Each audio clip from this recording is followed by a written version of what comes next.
la tecnología y el medio ambiente. Esto es Mercado Global. Por Tele 13 Radio, 103.3 FM. Información esencial.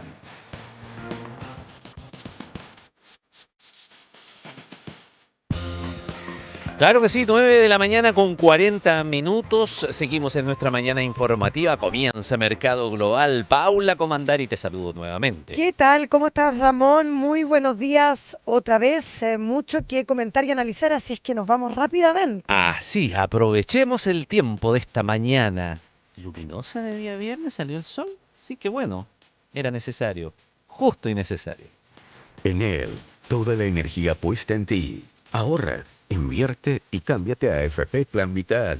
Virtual POS, la plataforma más completa para procesar los pagos de tu empresa. Universidad San Sebastián, SD1 SACE, de Entel Empresas y Banco Santander presentan Mercado Global. Se ríen de mí porque estoy utilizando términos muy eclesiásticos en toda esta salida, ¿no? Bueno, Esto de es justo que- y necesario. Sí, es que Que sale Dios me pille natural. confesado y todo Viste, eso. te llegó como Obvio, pues, la si iluminación. estamos en esta semana. Muy bien, ya. Vamos a ver si con las noticias del día también estamos en ese espíritu o mucho más complicado, Paula. Sí, contarte que Donald Trump ha señalado que imponer aranceles del 80% a las importaciones chinas parece correcto, mientras el presidente estadounidense define, Ramón, una posición antes de las conversaciones entre Washington y Beijing este fin de semana. Claro que sí, porque Trump publicó hoy en su plataforma Truth Social que un arancel del 80% a China me parece correcto. Depende de Scott B en referencia a una reunión que va a comenzar mañana en Ginebra, en Suiza, entre representantes estadounidenses encabezados por el secretario del Tesoro, Scott Bessent, y funcionarios chinos. Así es. Trump también publicó que China debería abrir sus mercados a Estados Unidos. Sería muy bueno para ellos, dice Donald Trump. Los mercados cerrados ya no funcionan. Informes anteriores indicaban que la administración Trump pretendía reducir los aranceles por debajo del 60%. No, es bien indignante esta declaración de Donald Trump cuando él es el que está, entre comillas, cerrando los mercados. Todo esto ocurre, todas estas negociaciones de cuánto va a ser el arancel, después de que el mes pasado él mismo anunciara este arancel punitivo del 145% sobre numerosas exportaciones de productos chinos, congelando así la mayor parte del comercio entre ambos países. Las señales de que Estados Unidos estaba dispuesto a dar un giro drástico a sus aranceles actuales había impulsado anteriormente en los mercados, pero esta referencia de Trump al 80% hizo que los futuros del Standard & Poor's 500 redujeran sus ganancias en esta jornada. Sí, como que no lo interpretaron bien. Claro, ellos esperaban algo mucho más reducido. Vamos a tener que estar, Ramón, atentos a cómo reaccionan las bolsas en el mundo después de esta intervención de Donald Trump. Y bueno, lo que se viene este fin de semana es muy, muy relevante. Escuchas Mercado Global, Tele 13 Radio y tele13radio.cl. Y nos vamos a nuestra entrevista de los días viernes. Estamos con nuestro columnista Axel Christensen. ¿Cómo estás, Axel? ¿Qué tal, Paula? ¿Qué tal, Ramón? Hola, buenos días. ¿Qué tal? Muy buenos días, Axel. Bueno, yo creo que esta semana estuvo bien marcada por la decisión del millonario Warren Buffett, que sorpresivamente, bueno, anunció su retirada, pero al mismo tiempo señaló que junto con eso va a heredar el 99% de su patrimonio a distintas fundaciones del país.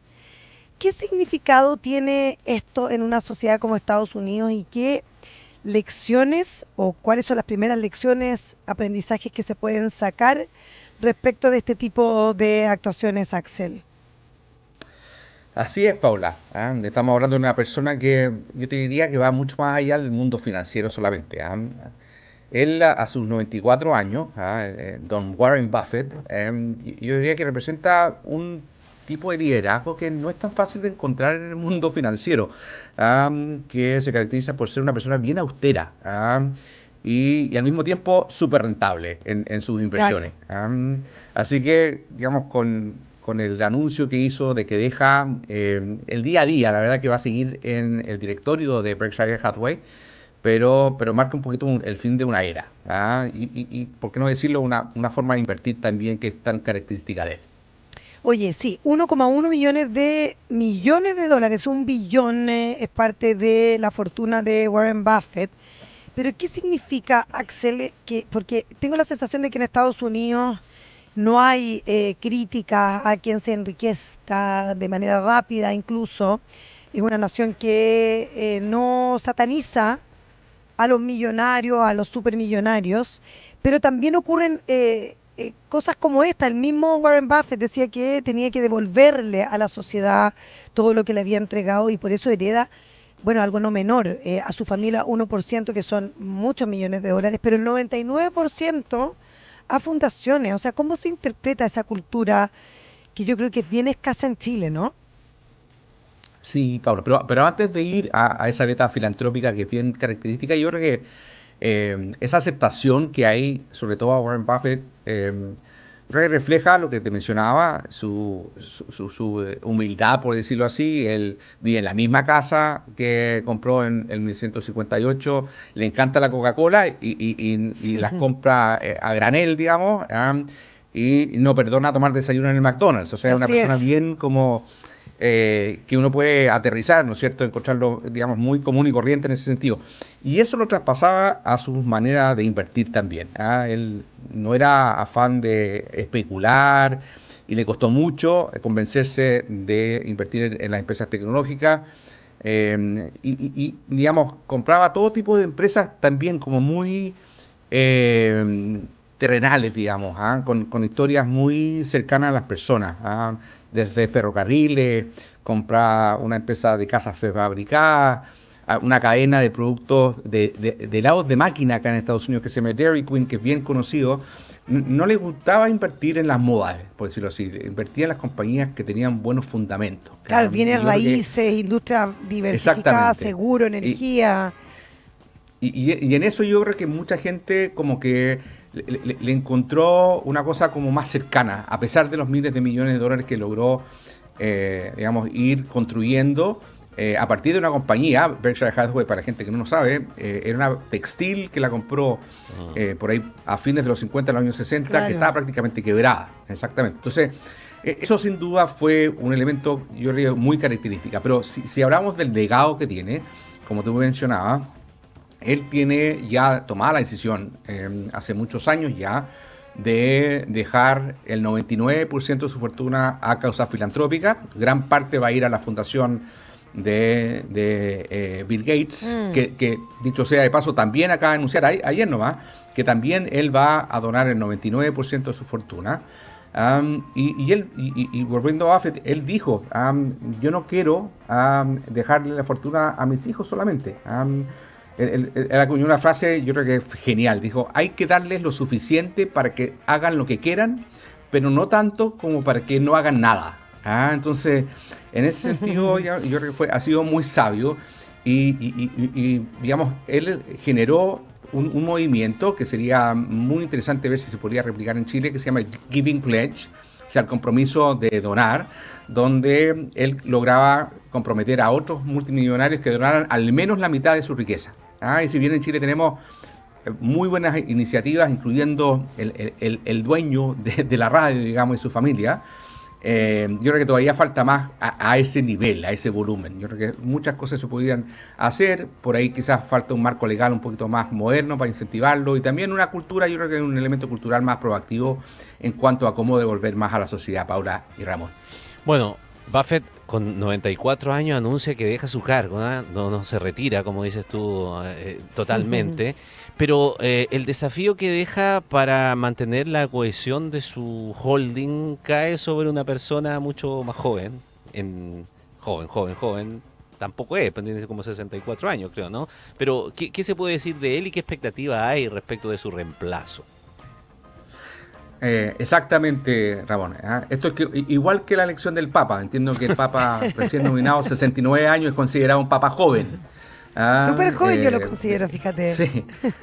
Esto es lo mismo. Una persona de un poquito menos de 65 años se considera joven para reemplazar a Warren Buffett. La verdad es que yo creo que es difícil encontrar el mismo nivel de carisma que tenía Buffett, pero sí es bien respetado. Pero yo creo que lo interesante es que Buffett primero planificó esto hace mucho tiempo. Greg Abel está en esto ya desde hace un buen rato en el día a día.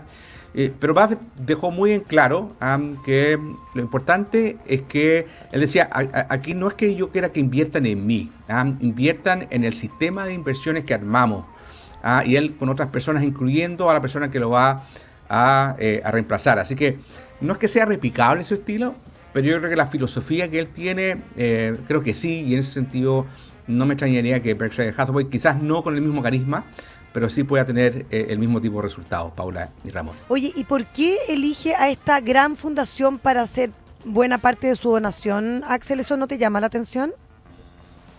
No me llama la atención porque creo que, bueno, hay una conexión, yo creo que personal muy cercana entre ambos, y también un poco el destino y lo presente que ha estado Bill Gates en su fundación. O sea, él mismo ayer cuando se prometió donar una parte importante, él además quiere que la fundación se termine. Él dio una fecha de término, creo que el 2045, que se gaste toda la plata en iniciativa. En este caso, en la Fundación Gates se dirige mucho a mejorar las condiciones de salubridad, de salud en los países emergentes. Entonces, creo que él encontró una persona afín a él, una persona de acción que está dispuesto a no solamente a poner su patrimonio personal al servicio de los demás, sino que hacerlo de una manera empresarial también, de manera muy efectiva. Oye, sí, interesante eso, Axel, en el sentido de que también yo creo que estas personas tan encumbradas de alguna manera, como decíamos antes, buscan devolver a la sociedad, pero también que se mantenga, entre comillas, su nombre y su legado, ¿no? Tal cual. Ahora, creo que más allá, y creo que la filantropía es una excelente manera de prolongar el legado, pero creo que en el caso de Warren Buffett va a ser muy difícil que no deje el aura del gran inversionista que fue, digamos. O sea, yo creo que va a ser el legado más importante. Yo creo que para muchos fue un tremendo maestro, sobre todo en los tiempos en que los mercados están bien revueltos y había mucho ruido. Él tenía siempre un mensaje muy simple que en el fondo decía que invertir es bastante sentido común, pero con paciencia. Y muchas veces cuando las cosas están bien movidas nos falta la paciencia y no es tan común ese sentido común. Así que yo creo que él deja una enseñanza muy fuerte de repente para invertir. A veces es necesario bajar la velocidad, pensar bien y jugar el juego largo, Ramón y Paula. Ahora, hablando de la contingencia, en su despedida también muchos querían escuchar qué podía decir respecto de lo que se está viviendo en los mercados y con la política arancelaria de Donald Trump. Y hay algunas frases que quedaron rescatadas allí, ¿no? Cito algunas, dice, un comercio equilibrado es bueno para el mundo. El comercio no debiera ser un arma. No hay duda de que el comercio puede ser un acto de guerra. Todas esas cosas fueron frases marcadas que se han destacado en estos días respecto de lo que está sucediendo con la política arancelaria de Donald Trump, ¿no? Tal cual.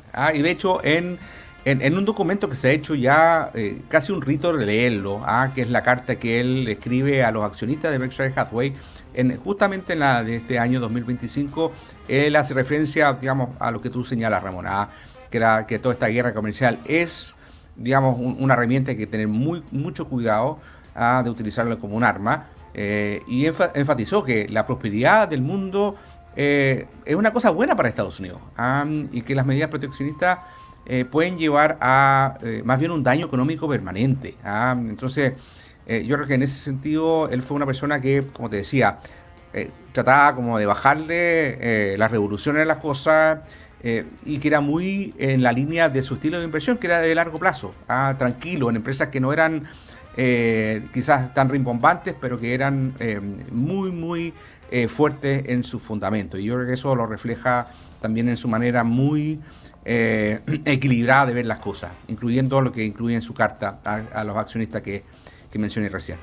Qué entretenida y interesante entretenida esta conversación, Axel Christensen, como todos los días viernes. Te agradecemos por esta conversación. Que esté muy bien, Axel. Que esté igualmente, que tengan muy buen fin de semana. Tú también. Chao, chao. Mercado Global. Tele 13 Radio, 103.3 FM. Estamos a 4 minutos y medio de las 10 de la mañana. Andrea Rivera está con nosotros ya para este resumen también que corresponde de los principales hechos que están marcando esta jornada. Andrea. El ministro de Economía, Nicolás Grau, se reunirá hoy con representantes de la empresa Pacific Blue, luego que la pesquera de la región del Biobío anunciara que cerrará sus operaciones en enero del 2026 por la ley de fraccionamiento que se discute en el Congreso. Tras intensas jornadas de debate de la normativa, la Comisión Mixta aprobó asignar el 52% de la cuota de merluza común a la pesca artesanal y el 48% al sector industrial. El Vaticano informó que la misa del inicio del pontificado del Papa León XIV se celebrará el domingo 18 de mayo. Se espera que asistan delegaciones y jefes de Estado de todo el mundo. Además, se indicó que el pontífice va a mantener su primera audiencia general con los fieles el próximo 21 de mayo y 3 días después, el 24, con la curia y los trabajadores del Vaticano. En Tele 13 Radio, Marcelo Givi, sacerdote jesuita, doctor en Derecho Canónico y académico de la Pontificia Universidad Gregoriana, afirmó que las primeras orientaciones del Papa León XIV dan cuenta que hay señales de continuidad del pontificado de Francisco en la manera de concebir la Iglesia y el rol del Papa. Givi indicó que Prevost sabe que el mundo no puede seguir como está y que ha sido elegido porque sabe dialogar bien, tiene características de humildad y llevará adelante una iglesia activa pero pacificada para que la humanidad goce de la paz. La expresidenta Michelle Bachelet manifestó estar preocupada por los signos que ve la sociedad chilena, que tiene mucha rabia, dijo, un sentimiento de ira y desesperanza. La exmandataria afirmó que más allá de los temas programáticos y las propuestas económicas, el principal desafío de los actuales candidatos y candidatas presidenciales es infundir esperanza, pero que sea creíble, no una faramalla, con cosas súper concretas y que puedan tener resultados concretos. El presidente Gabriel Boric iniciará una gira que lo llevará a Japón y China. El itinerario contempla visitar la Expo Osaka, reunirse con el primer ministro japonés en Tokio, además de visitar China, donde sostendrá una reunión bilateral con Xi Jinping. El viaje se desarrollará en un contexto complejo por la guerra arancelaria iniciada por Donald Trump. Previo a un encuentro clave, el presidente Donald Trump afirmó que le parece correcto reducir a 80% los aranceles a China y que el gigante asiático debe abrir su mercado a Estados Unidos. Mañana, delegaciones de Washington y Beijing se reunirán en Suiza. Trump no especificó si cree que el 80% debiera ser el arancel final aplicado a las importaciones chinas cuando acabe la guerra comercial o si se trataría de un paso intermedio. Mercado Global, Tele 13 Radio.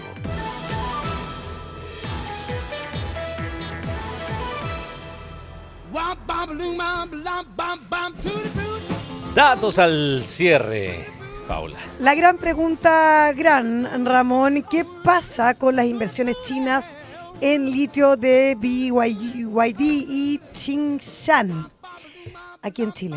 La gran pregunta que se está generando ahí en el sector privado. ¿Y hay respuesta o no hay respuesta? No hay respuesta, fíjate, sigue siendo un misterio y una información que deberán despejar las autoridades chilenas, la propia Corfo y las propias compañías. Según información entregada por el ministro de Economía, Nicolás Grau, ayer pude conversar más profundamente con él, me dice que BYD efectivamente no ha hecho un desistimiento formal, aunque sí renunciaron al terreno que había solicitado la empresa al Ministerio de Bienes Nacionales, que eso ya es una señal, y por ende suena plausible que la empresa haya al menos pausado su inversión. Es una información que, como les digo, aún no entregan de manera oficial, de manera formal a la Corfo. Porque un nudo central ayer era dónde lo vamos a realizar, qué terreno tenemos disponible, cómo estamos negociando con el Estado chileno, me gusta o no me gusta ese terreno. Exactamente. Ya. Enredada la cosa por allí.